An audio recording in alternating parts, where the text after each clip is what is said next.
Assalamualaikum dan salam sejahtera saya ucapkan kepada pensyarah kursus bagi subjek Sosiologi Alam Sekitar iaitu Dr. Badaria. Saya Nur Nazira binti Nasel, memegang kad metrik BA 21110580, akan membentangkan tugasan penilaian 4 di mana pelajar secara individu dikehendaki untuk kreat konten mengenai isu alam sekitar di Sabah dan cadangkan cara menyelesaikan isu tersebut.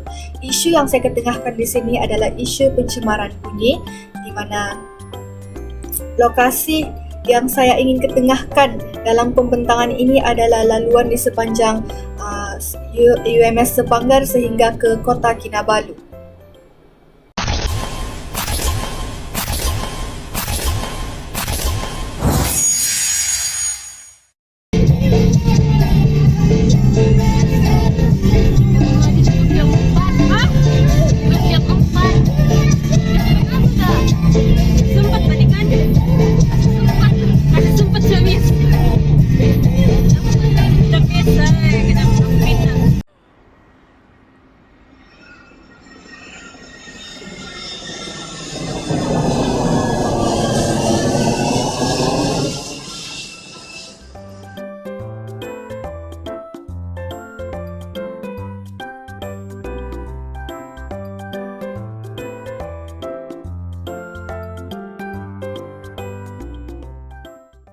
A few moments later.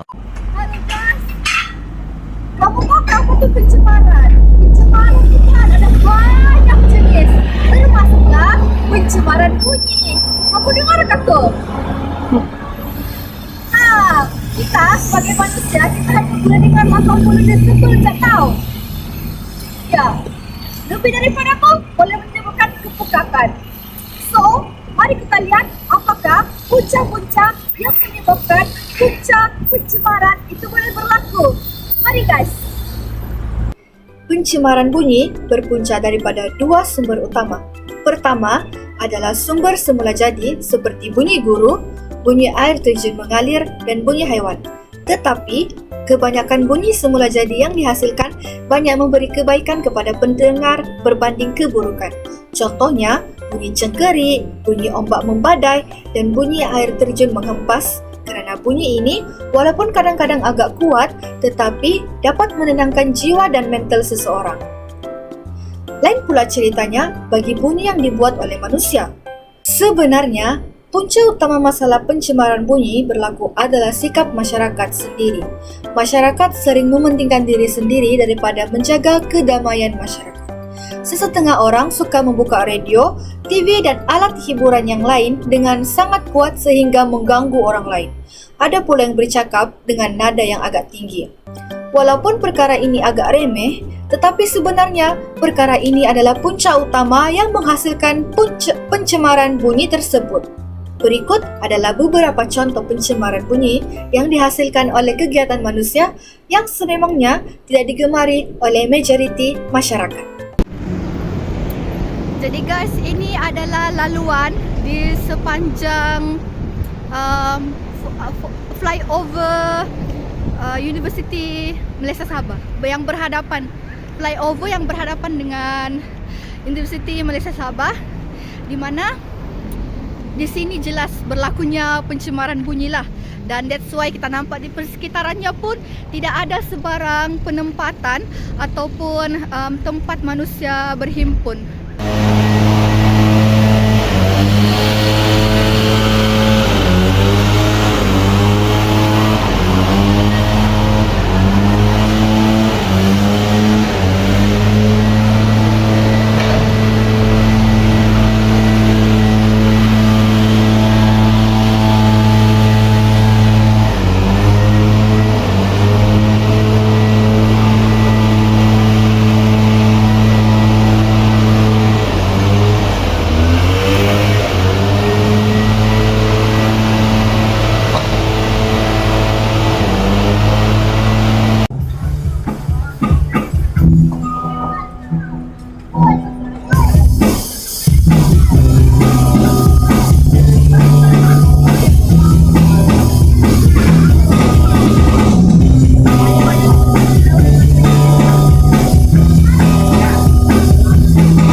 Okay guys, antara kesan yang kita boleh terima akibat daripada pencemaran bunyi ni kan adalah kesan kesihatan fizikal dan mental.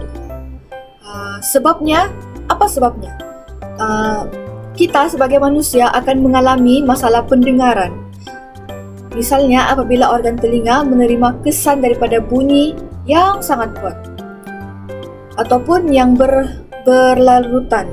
Selain daripada itu, pendengar mudah merasa letih apabila berhadapan dengan masalah pencemaran bunyi yang agak lama. Tidur bagi seseorang akan terganggu akibat daripada pencemaran bunyi. Ini kerana manusia memerlukan tidur yang secukupnya untuk menjamin kesihatan yang baik. Seterusnya juga, persekitaran yang agak bising boleh mendatangkan satu perasaan yang tidak selesa. Oleh kerana itu, sebahagian orang yang mempunyai usia yang agak lanjut, misalnya warga emas, golongan yang berumur antara 60-an sehingga 90-an ke atas, mereka tidak lagi gemar tinggal di ibu kota ataupun di bandar yang sangat sibuk kerana di bandar persekitaran amat bising berbanding dengan kampung yang agak tenang. Contohnya lah kita boleh lihat antara di Bandar KK dengan Kampung Sarang. Amat jauh perbezaannya. So, persekitaran yang bising boleh mengacau mental seseorang daripada berfikiran tenang. Persekitaran yang bising juga mengganggu komunikasi antara satu individu dengan individu yang lain. Orang ramai perlu bercakap dengan agak kuat untuk didengari oleh satu pihak yang lain. Salah satu cara untuk mengatasi masalah pencemaran bunyi adalah yang pertama daripada pengawalan oleh manusia. Manusia sendiri boleh mengawal pencemaran bunyi ini kerana 80% punca pencemaran bunyi ini datangnya daripada manusia sendiri.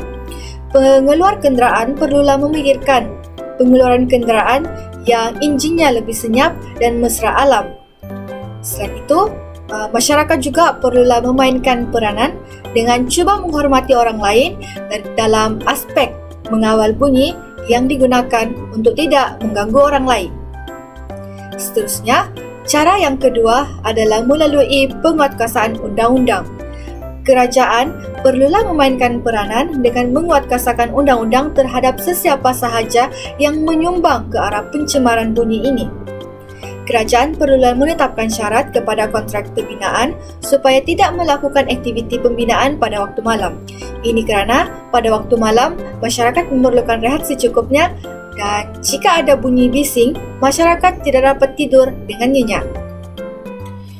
Okey guys, sebagai kesimpulan, meskipun di KK, di Bandar Kota Kinabalu dan sekitar UMS Sebanggar tidaklah mempunyai pencemaran bunyi yang sangat teruk, tapi isu ni perlu juga dikekang sebab pak kata pepatah Melayu, sikit-sikit lama-lama jadi bukit. Mungkin ni hari nak ketara sangat, tapi nanti 2 ke 3 tahun akan datang, isu pencemaran bunyi ni dia semakin menjadi-jadi pula. Jadi itu yang kita perlu elakkan daripada terus meningkat. Kita sudah ada masalah isu pencemaran air, pencemaran udara, takkan mau tambah lagi isu pencemaran bunyi. So, sekian saja daripada saya. Terima kasih. Okey guys, demikianlah bagaimana pencemaran bunyi itu boleh berlaku. Kita sudah menjelaskan bagaimana punca, apa kesannya dan langkah untuk mengatasi pencemaran bunyi daripada terus berlaku.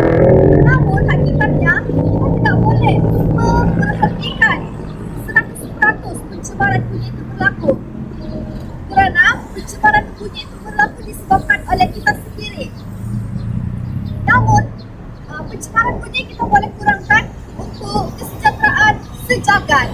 Sekian daripada saya. Terima kasih.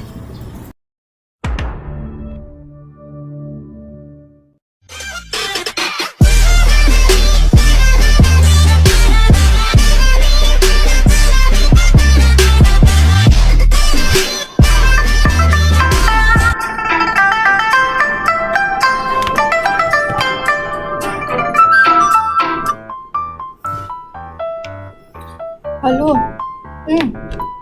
Uy na? Ui, adakah kelas? Astaga, aku pikir kelas online, gila. Ya Allah.